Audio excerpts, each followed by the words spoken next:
We are here. Hello, everyone, and welcome to She's Woke Talk Show.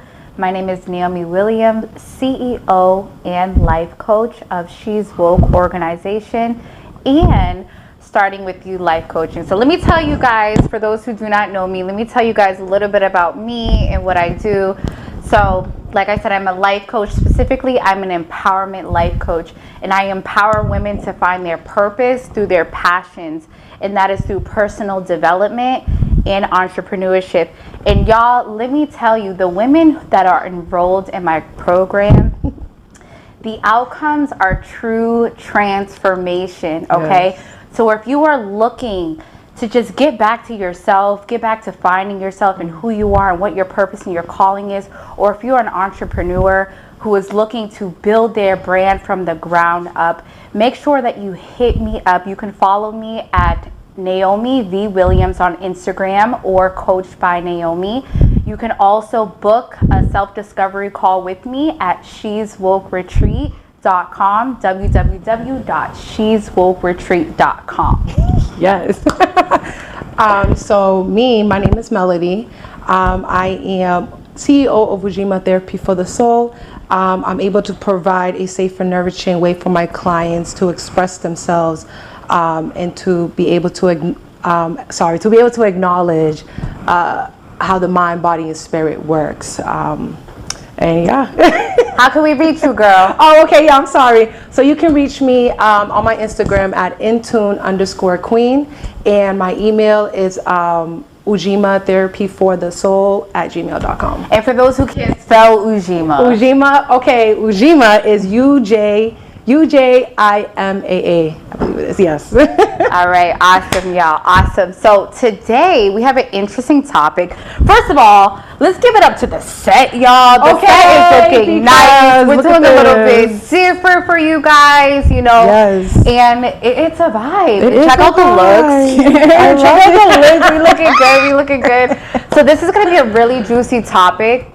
This is a conversation that never gets old, and this is a conversation that a lot of us are still, especially as women, are working through, which is relationships and finding that right relationship, understanding what the green flags are, understanding what the red flags are in relationships. And, you know, we're going to dive a little bit into our personal experiences, our insight on this. Once again, we are not experts of the topic, but we've been through some stuff, y'all. Okay? Yes. So we got a few badges because we've been through some hell, and I'm sure y'all have been there as well. So the topic is around relationships, and so we're super excited to dive into that conversation today. So my first question that I had for you, Mel, and maybe we can bounce back off of this with this. But so when you're dating someone, right? Yeah. Say you're dating someone, you're feeling them out. When is that time that you would say is, okay, let's talk taking the next steps, okay? Yeah. If they pass all the tests, if they, you know, they check off a good majority of the boxes, because, you know, we may not, you know, be in a relationship. They may not have it all, right? They may not have it all. They may not check off all the boxes. But how do you know when it's like that next step to move into like a relationship rather than dating? Ooh, I feel like it's when you guys have a conversation, it's just when both of y'all are ready, and just being honest with yourself too, especially the other person. You also have to make sure like the other person, I feel in my perspective, is healed at that point, because you can talk to that person and communicate and say, well, are you ready? And then they say yes, and then after that it's just like, well, I just want to be with you because, you know, you provide like attention for me, or provide some type of thing that I'm avoiding within myself. Yeah. So I mean, that's a hard question. I feel like, I don't know, what do you think? So I was thinking about the conversation that we had in the car today. I was thinking about her situation, and I was like, you know, because when you're in dating relationships, it's so easy to put like, not even, you're just dating, and you put like actual relationship requirements on top of that in just the dating phase. And I feel like when we were having that conversation with that girl, I was like, wait a minute, like, you know, she's just dating this guy, she's just getting to know him, and like sometimes we already have, especially as women, because we're like, listen, we're not trying to waste no time. We're trying to get right to it. You either gonna be with me or you're not, right? And so you raised an interesting point where it's like you have to understand like where you are as an individual. And I feel like when you're dating someone, it's like I can be ready to be in a relationship with you, but are you ready to be in a relationship with me, right? Like, if you're doing the self-work, if you're doing the things that you need to do for yourself, how do you, and you're ready to take that step. And I feel like oftentimes women fall into that. It's like, okay, I've already, you know, I've already cried my tears, I've already healed, I've already picked myself up, now I'm looking for something new and something better, but it's like the partner is not there. Yeah, but this is where you have to be observant. Like when we had that conversation, you have to be observant, being like, okay, is this the person that gives me my desires? Like, is this the person that's gonna feed into, that's gonna pour onto me, as like vice versa? You get what I'm saying? So this is, so even though you're ready, and even if the person says they're ready, it's like actions speak louder than words. That's real. And you have to like, that's real. That's real. And I feel like for me, like, I don't know, when I'm dating someone, this could be toxic, y'all let me know. But when I'm dating someone, I'm literally with my notepad in my head and I'm jotting everything down. Because if there's any red flags, we're gonna address that right in the moment. Right. So I'm like, okay, I'm already imagining, could I be with you? You know, what would that be like? What are some things that are like, we may have that are different, you know, because it's so easy to find the similarities in why you're like attracted to someone. But what about the things that are different? And it's like, can you handle that? A lot of us go in relationships where we're like, oh, well, they have this side of them and, you know, it's whatever because they're cute and we're still in the honeymoon phase. But like, what are some deal breakers for you? What would you say is like a deal breaker for you in a relationship? Don't know how to communicate. Don't know how to communicate. Consistency is key, and being able to be emotionally open and not feel like you have to be on some masculinity stuff, like, oh well, I gotta be like this, like not communicate. It's a partnership. If you're together, it's a partnership. Just like in business, you communicate, you talk, what is going to happen, X, Y, and Z, just like that. So I feel like that's needed. If you don't have that, I don't want it. That's real. And I feel like as you get older, and especially like us, we're in our 30s now, and it's like the requirements are so different in a relationship because we don't want to waste our time. No, we're in our 30s, like like you have to already have your own. I feel like that's really big because I've been in relationships where I was looking for the wrong things. Like, you know, when you start growing and evolving, you know, your standards change. And so like when I first like got into relationships, it was all about feeling wanted. It was all about feeling the need to like, you know, the attention or whatever it is, hearing the words of affirmation.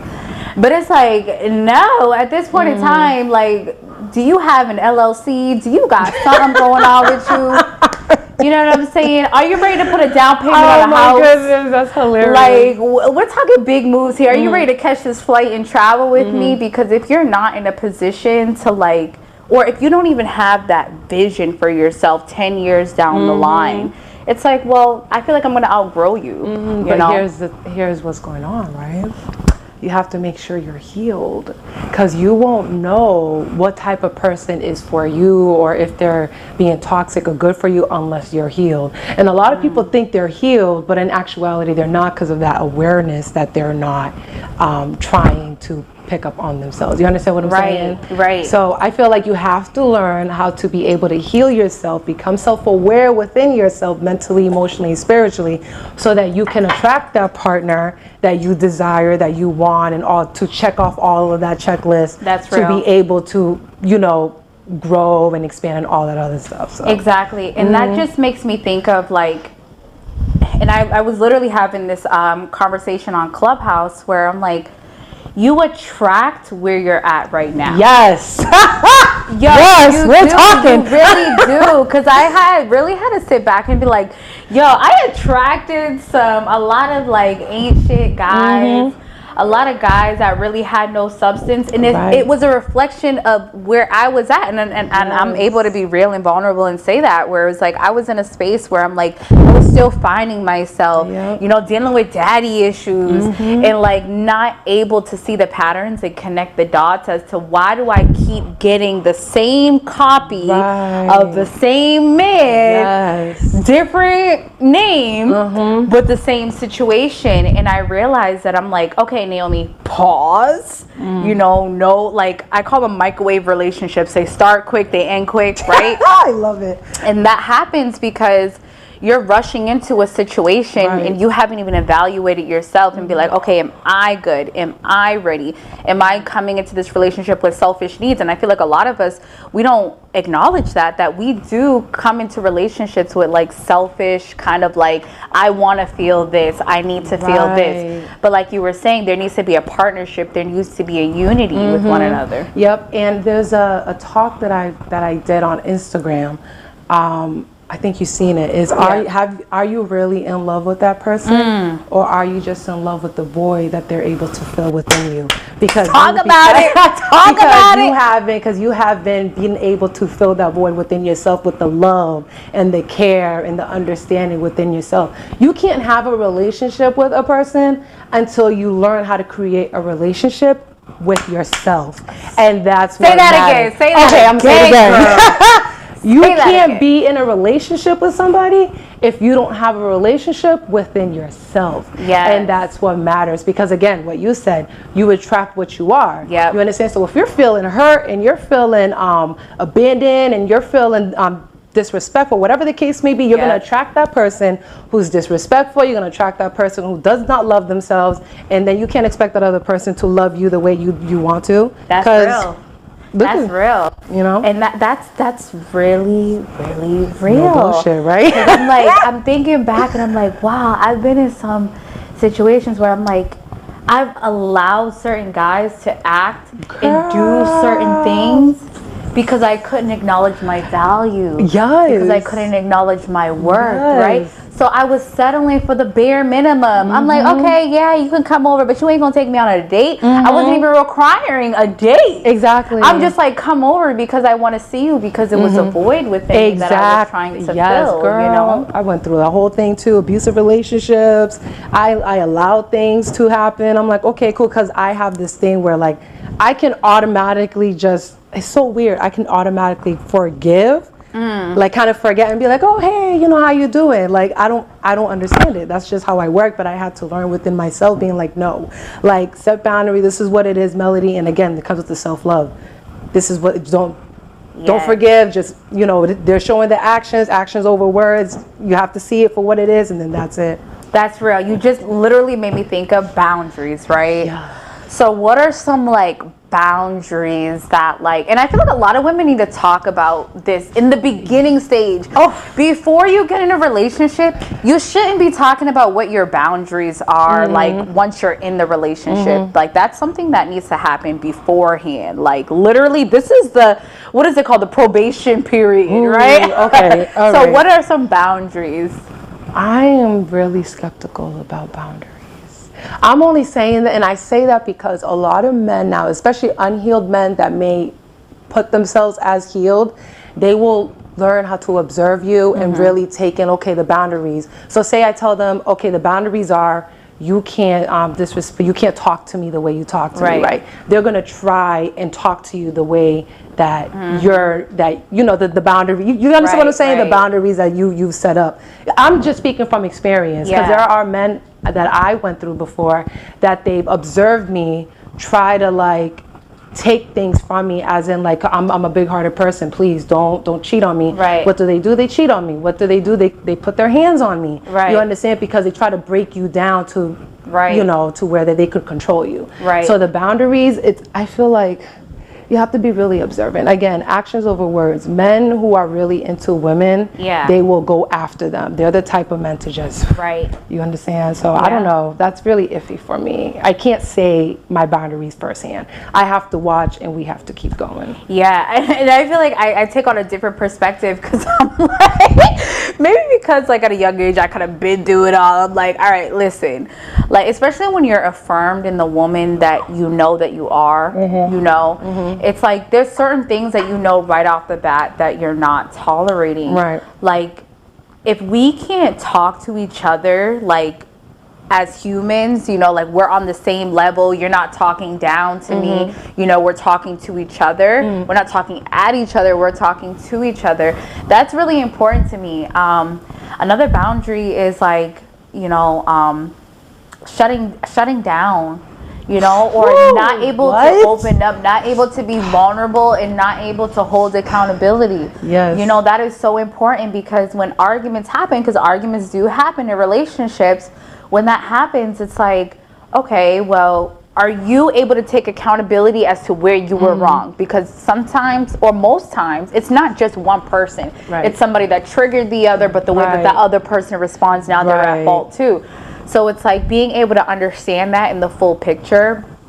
I think another boundary that I have is space. Like I feel like I'm appreciating space so much. Right, yeah. So I'm not the type to like, you call me every second of the day, want to be on the phone with me. Like that's definitely a boundary for me. And yeah, language is so important, and tone is so important. Like if we're arguing with each other, if you're like raising your voice at me, any physical stuff, that's already a wrap. Cheating's already a wrap. I feel like that's already a given.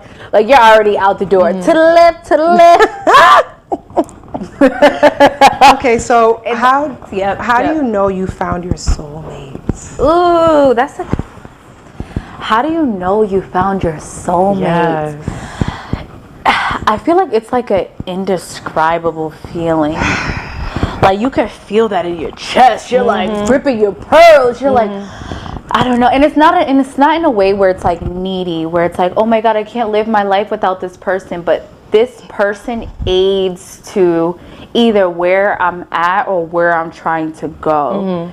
Like this person is there for me physically. This person's there emotionally, spiritually. He'll pray with me. You know, he'll pray for me. Right. When I'm in those spaces where I'm like feeling low and feeling depressed, like that's my partner, that's my rock, you know. And I feel like when you find that person, like they love you like flaws and all, unconditional, and understanding what unconditional means, even when you're at your ugliest, at your worst, like this person shows up for you. Yeah. What about you? So because of what I do is more of a deeper sense. So because of the energy work that I do, I've learned that anybody in front of you could be your soulmate. They are your soulmate. And I'm saying this because everybody comes into your life for a reason. So every relationship you had, yes, they were your soulmate. But your soulmate for what?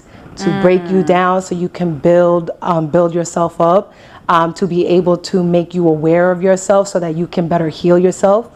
You feel me? So everybody in your life that you meet, that you fall in love with, it could be a family, friend, pet, is your soulmate. It's just who is your right soulmate. That's how I'm seeing it. And I feel like the right soulmate, as you said, is somebody who's like, who just loves the ground you walk on, thinks about you first before themselves, but in a good, healthy way. Like just knowing you and little aspects that you probably don't even notice yourself, and I just feel like a soulmate just completes you in the healthy way possible, where you guys can grow and build, almost like a power couple. It's like literally a perfect well, it's not perfect, but it fits. It works. For an example, you're my soulmate. I love you. You're my soulmate. You feel me? Literally. So you're my soulmate because we're helping each other grow. Like you're my best friend. We pour onto each other. And you know, the best friend I had before, that was my soulmate too, but she was only meant to be in my life for a specific reason. That's real. You understand? So society has made soulmate be like one thing and then that's it. Like it doesn't have to be a relationship. It doesn't have to be a guy and a girl, a girl, guy. It could be a friendship. A friendship, a pet, a mom, a dad, it doesn't matter. A soulmate is somebody who helps grow you mentally, emotionally, and spiritually. Yeah, and I definitely feel that way about you. I'm like, you're definitely my soulmate. I know. I'm so happy. Because we push each other and we stimulate one another. And I'm like, that's such an important part in a relationship too. You have to be able to mentally stimulate me. Like, I don't know if it's called sapiosexual, right? Like, I'm someone that, like, you have to get in my head before you get down there. Girl, hold on. Let's get juicy real quick. Because I don't know about you, but when you're in relationships and you're not mentally stimulated, we're going to go TMI. But when you're having sex, okay? If Talk you're about not it. mentally stimulating me, the sex is whack. That's why I'm bored. I need to feel safe. I need to feel intrigued. I need to feel good. Like, it's just a yeah. that it's just like, you know, it's just that moment that you have. It's unspoken. It's like the energy is like But there. women are emotional creatures, and that's what we need. So Yeah. it's not just, I don't know. I can't.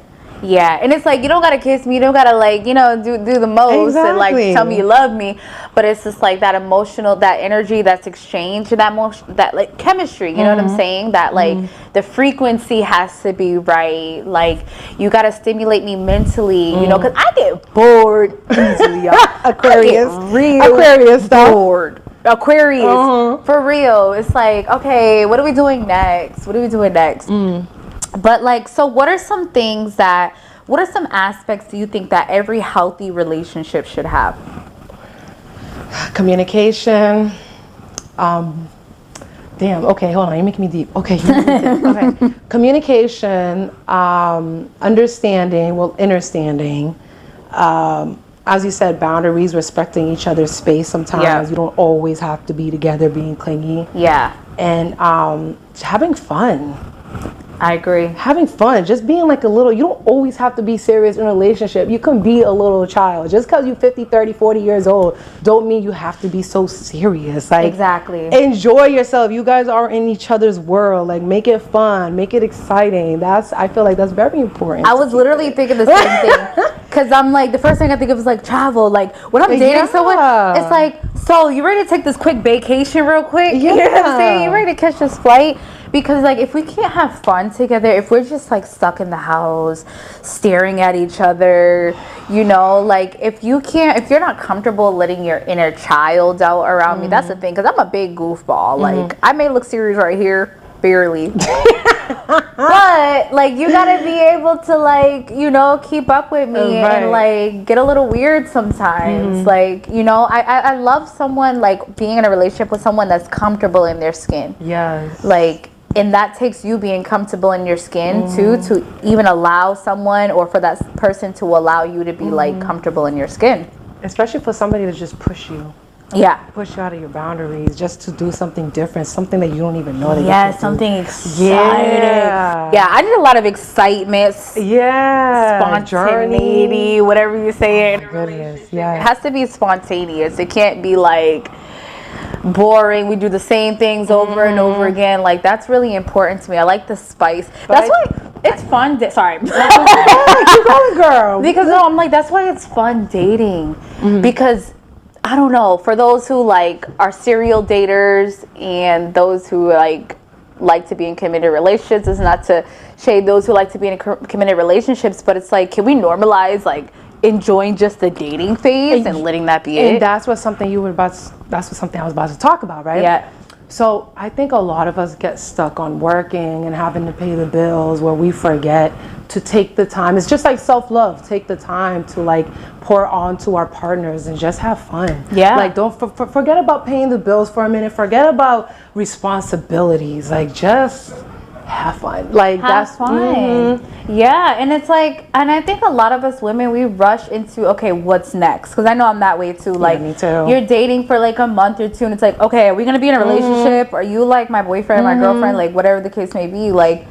And it's like, enjoy the moment. I'm learning to enjoy the moment. Be patient. If it takes a year, let it take a year. Like, enjoy the moment and like have fun. Don't put so much pressure to things, because I've learned that runs people away. Yes. Oh my God. And that goes into me talking about what's it called? What's that word called again?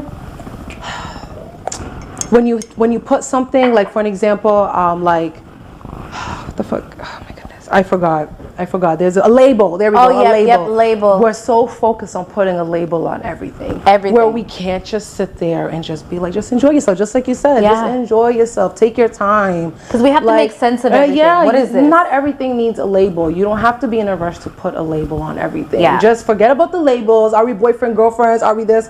It will go into it and it will flow like water as you enjoy each other and life. Exactly. So I'm going to ask you this question. Yes. How do you know when it's time to break up with a person? Woo! How do you know?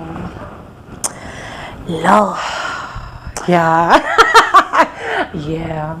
I'm thinking because I've always been the type that like even when I know it's over, even when I know beating a dead horse, I stay around. Yep. I stay around because I'm like, I'm hopeful, like, okay, something's gonna change. Or maybe because I feel like, I think it's just who I am. Like, I'm just a helper, like a healer. Okay, we have a problem, let's find a solution. And you invest so much time in it, and then you realize you're losing yourself. Yes. Because your whole focus is on that person. Yes. And so, what was the question? So, like, when do you know when it's time? When it's over. Yeah. I feel like it starts internally, like, you feel it. You can feel it when it's over. It's like the way I look at you is not the same. I don't get that excitement. I don't get that, like, there goes my baby. You know what I'm saying? Kind of feeling. It's just like, what you doing here? What you want? Oh my goodness, yeah. Like you're just tolerating them. Yeah, I'm tolerating you. Nothing surprises me. You already pulled out all the rabbits out the hat. But what about you? When you're not attracted to them anymore. I've learned through, again, spirituality, your soul, your spirit, everything in you knows when it's over. And again, you said like we always just drag them along when you know it's over. And I feel like when you stop feeling attracted to them and wanting to do things with them, it's time to cut it. Especially when you're pouring onto that person more and you're losing yourself. You're like, who am I? When you start asking yourself, who am I? It's time to cut the cord. And it's easier said than done. Yeah. I've been through that, but you just have to have the self-love and courage to be like, it's done. Yeah. Yeah. And I feel like that's a hard part for a lot of women too, is letting go, especially for those who struggle with like abandonment issues, you know, and that's something that I really had to work on. It's like I stayed in certain situations where people would look at me and be like, Yep. What are you doing? You're beautiful. Like, you don't deserve situations like that. But I struggled to let go because it's the feeling of being alone. And I feel like even for those who are not in a relationship, we need to talk about how much it's okay to be alone. It's okay to be alone. And you're not really alone. You're like with yourself. Again, you're creating a relationship with yourself. And I think it's that lonely, because again, lonely. Alone and lonely. That lonely word means like I'm just by myself, like nobody's around me, like who am I going to bother, who am I, like it's just, it just has I feel like the lonely word has a negative connotation with it, I guess you can say. So it's okay to be alone, but you're not really alone. It's okay to spend time with yourself. It's okay to keep that negative person or the person you're not attracted to anymore and just separate. You understand? Yeah. Because then it's just like when you separate, you end up learning things about yourself you didn't know. You end up just loving yourself again. And it's just like, when it's time to go, it's time to go. Cut it. Don't drag it. We've been through it. Yeah. Just know. And that's so real, because I feel like, to be real, completely transparent, like not to, glorify or romanticize that feeling of loneliness or being alone, because it's tough. It's tough to sit with yourself. It's tough to really have to acknowledge, one, like, say if a relationship ended, okay, what part did I play? How could I take the lessons from that relationship and apply it to the way that I continue to move and operate? And I feel like we don't take enough time as women to be able to sit in that. It's on to the next. We're getting cute. We're getting snatched. We getting cute. We posted our pictures because we want him to eat his heart out. You know what I'm saying? We're still seeking that attention even though it's over. And it's like, okay, he gonna realize why he missed me. You know what I'm saying? But it's just like, intentionally creating that time and just being alone and just really reflecting and think about what I need and how can I give it to myself and how could I feel that. So when you're in a relationship, you're like, well, I already know what loving me feels like. You know what you want now, what you didn't want. Yeah. Right. I already know the type of experience, because when I take myself out on a date, when I do this, I already know the type of energy I need a man or a woman to step to me with when it comes to that time to dating, because you've already given it to yourself. Right. So you can feel alone, but you're not lonely, because when you have a relationship with yourself, and even if your environment, your friends, are aiding to that, you can feel alone in the moment, but you're not lonely. Exactly. Yeah. I totally agree with you there. Yeah. For real. All right, let's see what the next question. What does intimacy mean to you? Oh, okay, yes. Intimacy. Intimacy is not just with sex. Intimacy means, for me, just sitting down and, watching a movie together, taking walks together. Yeah.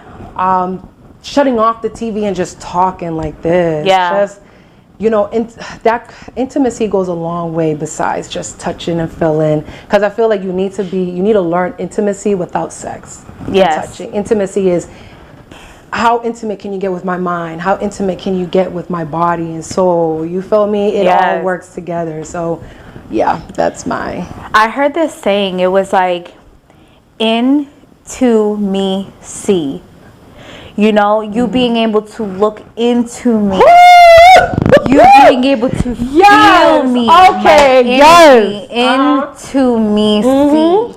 And it's that unspoken connection, it's like you said, it doesn't have to do with sex. And people think intimacy means like, the passion that you have with sex, but you can have intimacy in just holding hands. You can have intimacy in a hug or eye contact. That's intimacy. Yes. Being just like connected with each other, and that's how I describe intimacy. And there's definitely a difference between intimacy and sex, right? Sex is very like to the point. It is what it is. This is what you're doing. There's no other way around it. It's sex, whether that's like head or whatever the case may be. It's sex. But intimacy, there's, like you said, it's a broad like spectrum. Okay, so to those who are watching, what are some ways you can say that how you've healed from toxic relationships? Like, what have you done throughout your journey? What did you realize? Like, how did that go? We're talking deep now. Yeah, and this is it's crazy, because this is exactly what I talk about in my coaching programs, where there's like acknowledgement of the things that I allowed to happen and what I tolerated, right? And then there's a sense of awareness of who you are and the role you played in the relationship, and so in acceptance, because there are some things where we're like, we hold guilt onto us, and it's like, all right, I really feel guilty how I operated in that relationship, and then action. And so that's where action is, where the healing comes into place, right? Where it's like, okay, well, these are the things, now that I've acknowledged, accepted, I'm aware of it, these are the things that I need to do for me in order to be the best me that I need to be in a relationship. Like, I need to address my daddy issues, right? And so a lot of that I realized in being a social psych major, I kind of already had insight and was able to connect my dots through education. But I'm like, okay, I really dealt with daddy issues, and I never wanted to call it abandonment issues, right? And so I really had to sit down and go back to the root of the pain. Okay. Right? And it wasn't a man. A man could have a different name or whatever the case may be, but I needed to go back to the root of the pain and understand, okay, this is where the hurt lies, and that's where I had to fix it so that I can become a whole woman and be able to be the woman that I needed to be, and not rely on the pain and hold on to that when certain things happen into a relationship, but being able to be in a healed space to be as a whole woman, right? Oh, mine's okay. Yeah. Sorry. So for me, honestly, that's beautiful right there. That was beautiful, because I could understand that me being a spiritual life coach, the way I handled it was meditating, learning how to forgive first. Because a lot of people, especially in Medea movies, they're like, you gotta learn how to forgive. And I've gotten questions from clients and people I work with, how do you forgive? And it's about perspective. You can't just forgive and be like, oh yeah, I forgive you, let's forget about it, or yeah, okay, whatever. No, it's about saying thank you. Right. Because in order to heal, you have to forgive the people and understand why they were in your life. Yeah. So this is the approach that I took with my own healing, with daddy issues, relationships, and friendships. You have to sit there and be like, okay, this person came into my life because why? Well, for me, this person abused me. This person put me to the pit of the hole and all that other stuff. Okay, well, thank you. Thank you for hurting me, because if you didn't hurt me and if you didn't bring me to that end point, then I wouldn't have been the person that I am now. I wouldn't be wanting to explore life, or I wouldn't be wanting to, you know, get to know myself more, or whatever the case may be, or understand myself. That's how you learn how to say, okay, I forgive you. Right. By understanding what that person was meant to be in your life. Yes. You understand? Nothing in this life happens for a reason. That's the approach I took. You understand? So again, like learning about yourself, healing yourself. So with healing myself again, I've learned that, okay, daddy issues. Why is this person in my life? Well, this person mirrored my dad. You understand? This person mirrored my dad. So because this person mirrored my dad in some aspects, the little girl in me was reacting in a way that my father didn't do this in X, Y, and Z. You understand? So when you learn how to become aware and heal yourself, being like, okay, that inner child, then not only will you be able to forgive that person and have an understanding with that person, but you'll be able to learn what are the toxic traits within me that this person is bringing out of me because of my inner child, that I need to, you know, learn how to control and build, you know, basically push away and heal, so that I can go to this next person and be a healed woman. Exactly. You understand? That comes with meditation, self-awareness within the mind, body, and soul. It all interconnects with one another. So that was the approach I took, and just did things I never did before. I love that. Yeah. I love that. Yeah. But it's time to wrap up. It's time to wrap this thing up. We could go on and on about this conversation, y'all.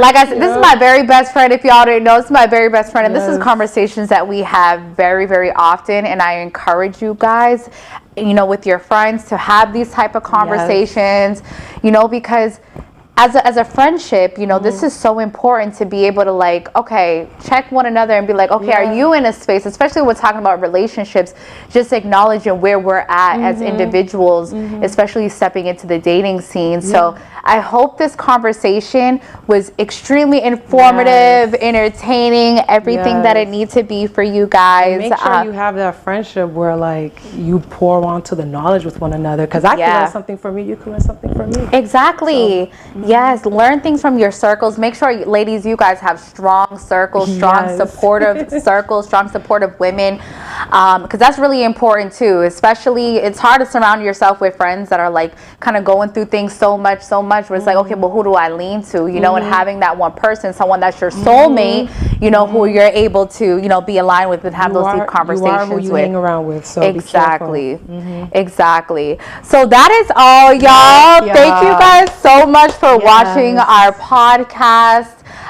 Make sure you guys like and subscribe to our channels. Follow us on social media. Once again, my name is Naomi Williams. And my name is Melody. Yes, life coach.